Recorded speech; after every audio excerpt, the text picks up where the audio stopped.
Welcome Aries, it's August 2014. Dadhichi here with your monthly synopsis.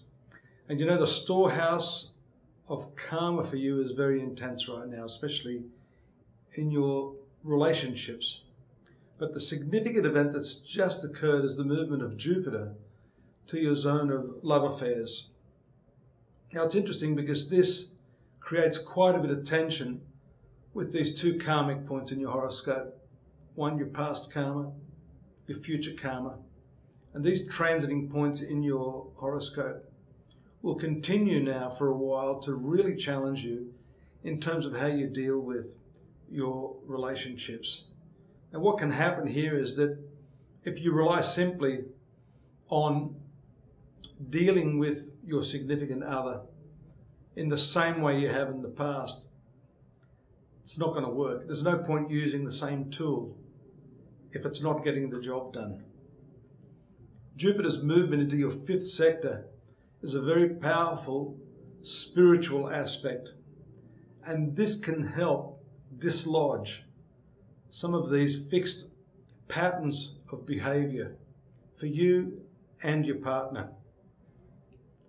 You've got the Sun, you've got Jupiter, and shortly, around the 12th, Venus will also move into this sector along with Mercury.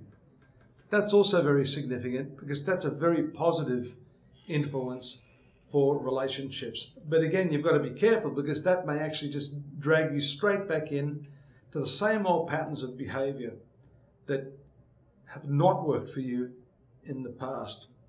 So this is a critical date, and Jupiter's movement through this sign of spirituality and love affairs, this almost seems like a contradiction, doesn't it? But it's not. Lasts for about a year. So this is not a transit that's going to be done with overnight.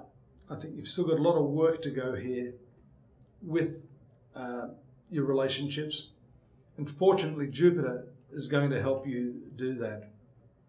It helps you creatively deal with your problems now.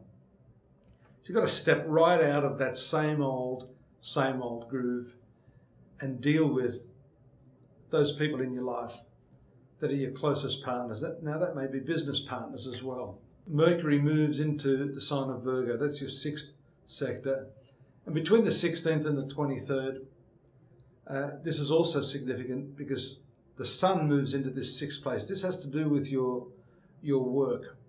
So for approximately a month, we're going to see a bit of a shift there from a lot of this personal relationship challenge into your working life. It's going to change the routine of your life.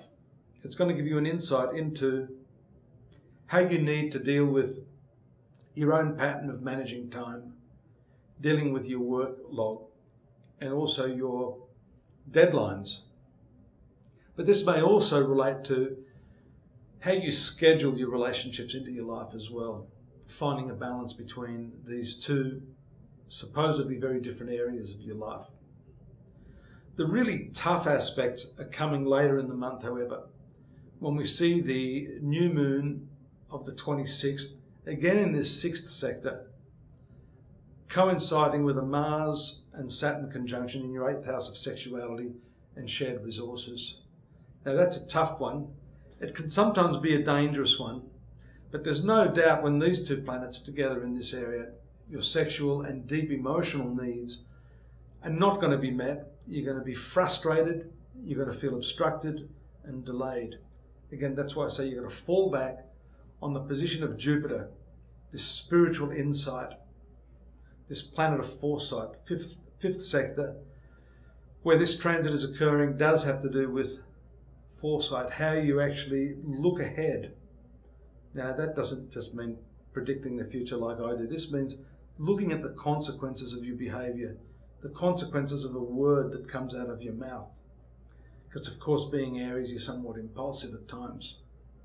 And it's going to be much easier for you to froth at the mouth, to reactively try to deal with things when you're obstructed with all of these planetary frustrations, if I could put it that way. So the challenge is on for you. This month is not going to be easy unless, of course, you fall back on this excellent placement of Jupiter, which I might add brings really good fortune. Speculative ventures are normally good. Relationships with children are good. Although if you've got some older kids, there could be some problems there, teenagers, that sort of thing. But for the most part, this is a protective influence. It fully influences your sun sign and your 9th house of luck and fortune. So if you can rest on that, not allow these other frustrating elements to interfere with that free flow of spiritual understanding, insight, foresight, and preparedness for the consequences of what you're doing, then this can be actually an excellent transit this month. Don't forget the new moon on the 26th, falling in your 6th house of work and the environment of work practices, could actually herald some sort of new work coming for you. So good luck with that. I'd like to see you here every month. Next month I'll be here again at the same time.